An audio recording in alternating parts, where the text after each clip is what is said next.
اور اگر ان کا نام ڈالا جاتا ہے تو 2 مہینے 3 مہینے کے بعد ان کا نام ECL سے نکالا جاتا ہے،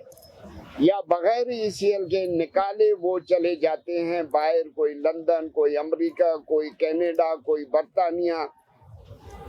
معزز صافی حضرات، میں ایک انسانی حقوق کا کارکن ہوں اور voice for Baloch missing persons کے پلیٹ فارم سے 2009 سے پرامن اور ملکی قوانین کے تحت جدوجہد کرتا آ رہا ہوں۔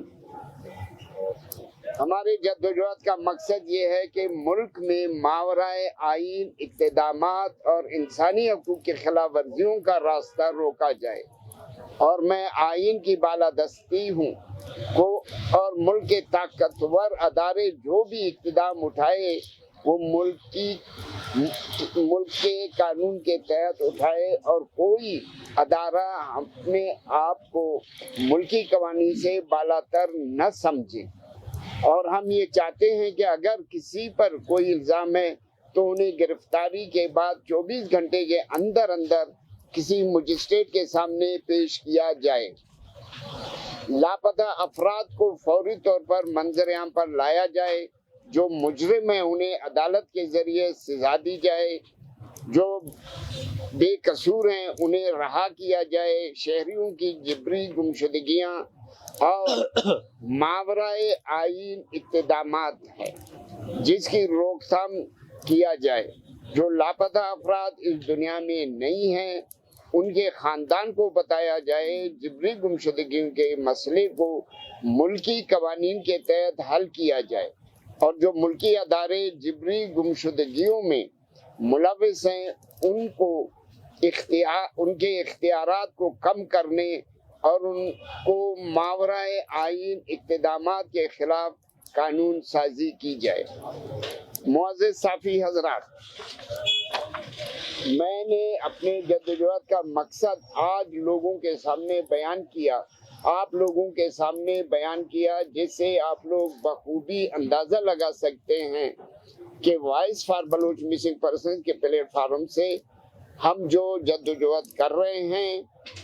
وہ ملکی قوانین سے منحرف نہیں بلکہ ملکی قوانین کے تحت ہے۔ پرامن اور آئینی جدوجہد کے باوجود میرے سبق سے بالا تر ہے کہ میرا نام کوئی بار ECL لسٹ میں شامل کیا جاتا ہے۔ ہم یہ سمجھتے ہیں کہ ریاست اور ریاستی ادارے ہمارے پرامن اور آئینی جدوجہد سے خائف ہے۔ انہیں صرف ڈر یہ ہے کہ ہم تنظیمی سطح پر ریاستی اداروں کے ماورائے آئین اقدامات کو ملکی اور بین الاقوامی سطح پر اجاگر کر رہے ہیں، جس سے ان کی بدنامی ہو رہی ہے، جن کی وجہ سے وہ ہمارے تنظیم کے رہنماؤں کو مختلف طریقوں سے تنگ کرتے آتے ہیں۔ جیسے کہ میرے ساتھ قرآن بلوچ بیٹھی ہوئی ہے، ان کو بھی اتنا تنگ کیا، اور اس کے علاوہ ایک خاتون اور سائرہ، ان کو بھی دھمکیاں دی گئی ہیں اور دی جا رہی ہیں۔ تو میرا نام ECL میں بار اس لیے شامل کرتے آ رہے ہیں کہ ہم ریاست اور ریاستی اداروں کو کہنا چاہتے ہیں کہ آپ لوگوں کو یہ اقدامات ملکی آئین و قانون اور انسانی حقوق کی سنگین خلاف ورزی اور پرامن اور آئینی آوازوں پر قدغن لگانے کے مترادف ہے، جس کی ہم شدید الفاظ میں مذمت کرتے ہیں، اور ریاست اور ریاستی اداروں پر واضح کرتے ہیں کہ ہم اس طرح کے اقدامات سے اپنے پرامن جدوجہد سے دستبردار نہیں ہوں گے، بلکہ ہم مستقل مزاجی سے اپنا پرامن اور آئینی جدوجہد کو جاری رکھیں گے۔ آخر میں ہم سپریم کورٹ پاکستان، اقوام متحدہ، ایمنسٹی انٹرنیشنل سمیت سیاسی پارٹیوں، طلبہ تنظیموں، انسانی حقوق کی تنظیموں، صحافی و وکلاء برادری سمیت تمام مکاتب فکر کے لوگوں سے اپیل کرتے ہیں کہ وہ ریاست اور ریاستی اداروں کے اس ناروا سلوک کے خلاف بھرپور آواز اٹھائیں اور ہمیں اور لاپتہ افراد کے حوالے سے ہمارے پرامن آئینی جدوجہد کو تحفظ فراہم کریں۔ شکریہ۔ اچھا، ہر چیز کا ایک طریقہ کار ہے، یعنی جب ہم غاروں کی دنیا میں تھے، جسے ہم یعنی سیولائزیشن سے پہلے کی باتیں کرتے ہیں، تو اس وقت شتر بے مہار تھے سارے، یعنی رائٹ از مائٹ، جیسے فریڈرک نیٹشے نے کہا کہ جو طاقتور ہے وہ دوسرا مظلوم کو محکوم کو کچل سکتا ہے۔ لیکن اس کے بعد دنیا آہستہ آہستہ سیولائز ہوتا گیا، تو سیولائزیشن کے بعد جو ریاست پاکستان ہے، جنیوا کنونشن کے تحت ریاست پاکستان نے باقاعدہ وہاں پر اپنے سگنیچرز کیے ہیں کہ اس سگنیچرز کے تحت یا ان جو دستخط وہاں پر پاکستان نے کیے ہیں ریاستی بنیاد پہ کہ وہ انسانی حقوق کو پامال نہیں ہونے دیں گے اور انسانی حقوق کے امین بنیں گے۔ تو اسی کو بنیاد بنا کر پھر اقوام متحدہ نے یونائٹڈ نیشن نے ایک چارٹر بنایا ہے، یعنی چارٹر فار ہیومن رائٹس۔ اب وہ چارٹر اس وقت ایسا ہے جیسے کہ ہمارا آئین پاکستان ہے، اور پوری دنیا کے لیے جو ہے نا وہ ایک چارٹر جو ہے نا آئین دنیا کی حیثیت رکھتا ہے۔ تو اسی چارٹر میں ہے کہ ماورائے آئین، ماورائے قانون، آپ کسی بھی ایک ایسے ناروا عمل کو آپ اس کے مرتکب نہیں ہو سکتے ہو۔ اب جہاں تک ماما کا جو لیگل پوزیشن ہے کہ اس میں کیا طریقہ کار ہے، کیسا ہونا چاہیے، یعنی آپ پی سی ایل میں نام ڈالتے ہو، ای سی ایل میں نام ڈالتے ہو۔ ای سی ایل تو ایگزٹ کنٹرول لسٹ ہے، لیکن آج کل انہوں نے ایک اور چھوٹے سے چوزے سے ایک اور چھوٹا نومولود چوزا نکالا، وہ پی سی ایل کہلاتا ہے۔ اس کا یہ مطلب ہے کہ پاسپورٹ کنٹرول لسٹ۔ اب پہلی دفعہ انہوں نے ماما کا نام ایگزٹ کنٹرول لسٹ میں ڈالا تو میں نے جا کے ماما کے کیس کو پروسیکیوٹ کیا اور باقاعدہ ہمارے حق میں ججمنٹ آیا کہ ایگزٹ کنٹرول لسٹ سے ماما کا نام نکالو، لیکن ان کے پاس کوئی جسٹیفیکیشن جواز نہیں تھا، انہوں نے پی سی ایل پہلی دفعہ انٹروڈیوس کیا۔ میرے خیال سے یہ بلوچستان کا واحد کیس ہے ماما کا جس میں پی سی ایل کی بنیاد پہ صرف ماما کا نام یعنی پاسپورٹ کنٹرول لسٹ میں ڈالا جا چکا ہے۔ اس کے علاوہ اپنا میرے پاس کوئی ایسا پریسیڈنٹ یا میکسم نہیں ہے۔ تو بہرحال اس کی بنیاد پہ بھی ہم گئے۔ اب اس کا طریقہ کار یہ ہے کہ اگر آپ کسی شخص ہے، آپ کا آرٹیکل یہاں پہ آرٹیکل 4 ہے، آرٹیکل آپ کا 9 ہے، آرٹیکل آپ کا 15 ہے، آرٹیکل آپ کا 25 ہے۔ اب آرٹیکل آپ کا 9 اور 15 یہ کہتا ہے کہ فریڈم آف موومنٹ۔ اب فریڈم آف موومنٹ یہ ہے کہ ایک شخص ہے وہ اٹھ سکتا ہے، بیٹھ سکتا ہے، کھیل سکتا ہے، کود سکتا ہے، وہ اپنی زندگی کا خود مالک ہے۔ آپ اس کی زندگی کے اوپر قدغنے نہیں لگا سکتے ہو کہ آپ نے اپنا گن پوائنٹ کے اوپر یہ کرنا ہے، یہ نہیں کرنا ہے۔ اب اس میں جب آپ کسی کا نام ای سی ایل میں ڈالتے ہو، یہ ایک بہت ایک پینل ایکشن ہے جسے ہم بولتے ہیں کہ یہ یعنی اس سے بڑا جبر نہیں ہو سکتا ہے۔ آپ اس کے جو قدغن کرتے ہو رائٹس کو یا رائٹس کو اس کو کرٹیل کرتے ہو تو اس شخص کو باقاعدہ آپ شوکاز نوٹس کرتے ہو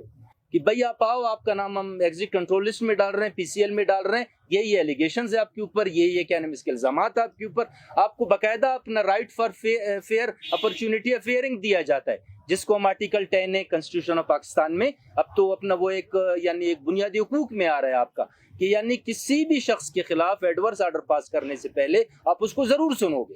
لیکن ایسا ماما کے ساتھ سچ کچھ بھی نہیں ہو رہا۔ یعنی وہی جیسے میں نے کہا کہ مائٹ از رائٹ۔ اب مائٹ از رائٹ جو ہے نا، یاد رکھیے دوستو، ریاست مائٹ از رائٹ کی بنیاد پہ نہیں چلتا، ریاست اخلاقیات کی بنیاد پہ چلتا ہے، ریاست انسانی حقوق کی بنیاد پہ چلتا ہے۔ آج اب آپ دیکھ رہے ہو ریاستی جبر اپنے عروج پر ہے، لیکن دنیا ماما کے ساتھ کڑی ہے۔ اب ماما کے ساتھ دنیا اس لیے کڑی ہے کہ دنیا یہ باتیں سمجھتی ہے، یعنی ماما اس وقت ماما کی جو حالت ہے، ماما ایک کیا ہے کہ ایک یعنی ایک لبرل ڈیموکریٹک لیڈر ہے، یعنی ماما ایک نیشنلسٹ بھی ہے، لیکن نیشنلسٹ اس بنیاد پر ہے کہ ماما اپنے ایک پیرامیٹر میں چلنا چاہتے ہیں، اور پیرامیٹر یہ ہے کہ وہ اپنے جتنے بھی قوم کے اوپر جبر ہے، ظلم ہے، اس کو ماما دفاع کرنا چاہتے ہیں۔ تو بہرحال اسی خدشات کے تحت جو ہے نا، اب ریاست کے پاس ان باتوں کو دفاع کرنے کے لیے کچھ نہیں ہے، ریاست کا بس ایک ہی کام ہے کہ ماما کے پر کاٹو۔ اب یعنی قصہ مختصر یہ ہے کہ نہ ماما کو شوکاز نوٹس ہوا اور نہ فیڈرل کیبنٹ، آپ کسی کا نام ای سی ایل میں ڈالتے ہو باقاعدہ فیڈرل کیبنٹ کا ڈیسیجن آتا ہے۔ یہاں پر ہم دیکھتے ہیں ایک سیکشن آفیسر، بھائی سیکشن آفیسر کی کیا حیثیت ہے؟ آپ فیڈرل کیبنٹ کا باقاعدہ کیبنٹ بٹاؤ گے، کیبنٹ میں پورا کابینہ بیٹھے گا، پورا کابینہ انڈر کنسیڈریشن کرے گا، اور اس میں پہلا سوال یہ ہوگا کہ آپ لوگوں نے ماما کو سنا کہ نہیں۔ لہٰذا ماما کو نہیں سنا گیا ہے، ہم عدالتوں سے مایوس نہیں ہیں۔ اس مرتبہ پھر ہم نے اپنے ان کے جو ابھی اس وقت انوار اللہ کاکڑ نے جو ہمیں ایک تحفہ دیا، یا ہمیں جو اپنا سرفراز بگٹی نے ایک تحفہ دیا، حالانکہ سرفراز بگٹی خود کو سن آف دا سوائل کہتا ہے، خود کو بلوچوں کے بہت بڑا اپنا وہ سمجھتا ہے کہ میں بلوچوں کا امین ہوں، تو یہاں پر آپ بلوچیت کا مظاہرہ کرو نا، یعنی ہم تعصب کی بات یہاں پہ نہیں کر رہے ہیں, ہم خالصتاً آپ اپنی بلوچیت پہ آؤ, یعنی بلوچیت کی بنیاد پر آپ کو نہیں پتہ کہ ماما کے ساتھ ظلم زیادتی ہو رہا ہے, ہر بات کا آپ کو علم ہے, لیکن آپ ود اسٹروک آف پین ایک سیکشن آفیسر کو یہ ڈکٹیشن دیتے ہو اور وہ وداؤٹ یعنی فیڈرل کیبنٹ کے بغیر اپنا منٹس بھی ماما کے خلاف پاس ہوتے ہیں اور دوبارہ ماما کا نام آپ لوگوں نے ECL میں ڈالا ہے. تو اب میرے خیال سے آپ دوستوں کو سمجھ آ چکا ہوگا کہ کیا طریقہ کار ہے کسی کے نام کو ECL میں ڈالنے کے لیے یا PCL میں ڈالنے کے لیے. ریاست اور ریاستی اداروں کی ذہنیت ہے, ہمیں اس پر افسوس ہوتا ہے. دیکھیں, نہ ماما کے خلاف کوئی FIR درج ہوا ہے, نہ ماما کسی کرائم میں ملوث ہے, نہ ماما نے کوئی کرپشن کیا ہے کہ تاکہ اس کو ملک سے باہر جانے نہ دیا جائے اور وہ جا کے واپس نہ آئے. یہاں پر تو ایک سیدھا سا مسئلہ ہے کہ بلوچستان میں جو جبری گمشدگیاں ہے اس حوالے سے آواز اٹھائی جا رہی ہے, جو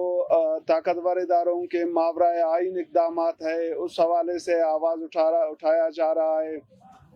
یا ان کے ہاتھوں جو انسانی حقوق کی وائلیشن جاری ہے ان کے حوالے سے یہاں پہ آواز اٹھایا جا رہا ہے. تو ریاست جس طرح ماما نے ذکر کی کہ ریاست کہ جو ماورائے آئین اقدامات ہے وہ voice for Baloch missing person کے پلیٹ فارم سے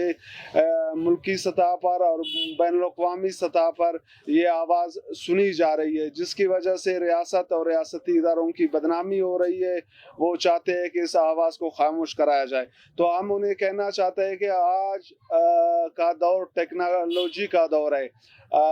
جس طرح میں نے ذکر کیا کہ نہ ماما نے کرپشن کیا ہے, نہ ماما کے خلاف کوئی FIR درج ہے کہ ماما یہاں سے بھاگ کے جائے گا واپس نہیں آئے گا. تو ہم ان کو کہنا چاہتے ہیں کہ اگر آپ لوگوں نے ماما قدیر کا نام ECL میں ڈالا ہے تو ہم یہ سمجھتے ہیں کہ اس سے بھی ریاست اور ریاستی اداروں کی بدنامی ہوتی ہے. آپ نہ ماما کے آواز کو ختم کر سکتے ہو, نہ ہماری آرگنائزیشن کی آواز کو ختم کر سکتے ہو. آج جدید ٹیکنالوجی ہے, آپ ماما کو اگر باہر جاننے کے لیے نہیں چھوڑ رہے ہو تو یہاں سے بھی ہماری بین الاقوامی برادری سے, اقوام متحدہ سے, دوسرے جو انٹرنیشنل ہیومن رائٹس آرگنائزیشنز ہیں ان سے تو ہماری رابطہ یہاں سے بھی ہو سکتا ہے. تو ہم ان کو کہنا چاہتے ہیں کہ اس طرح کے اقدامات سے ریاست اور ریاستی اداروں کی بدنامی ہوتی ہے, اور اس طرح کے اقدامات سے آپ ہمارے آواز کو خاموش نہیں کرا سکتے ہو, نہیں آپ لوگوں نے پہلے ہمارے آواز کو خاموش کیا ہے. تو لہٰذا ہمارا ایک پرامن تحریک ہے, ہمارا پرامن تحریک جاری رہے گا. تو ہم آپ لوگوں سے یہی مطالبہ کرتے ہیں کہ آپ لوگوں نے جو الزامات ماما کے خلاف لگائے ان کو فوری طور پر آپ لوگ واپس لے لیں اور ماما کا نام ECL سے آپ لوگ نکال دیں بصورت دیگر. جس طرح محترم محمد حسن ایڈوکیٹ صاحب نے ذکر کیا کہ اس حوالے سے ہم عدلیہ کا دروازہ بھی کھٹکھٹائیں گے. اگر ریاست اور ریاستی اداروں نے پھر بھی ماما کو باہر جانے نہیں دیا تو اس حوالے سے ہم تمام embassies کو بشمول اقوام متحدہ کو بھی لیٹرز جاری کریں گے.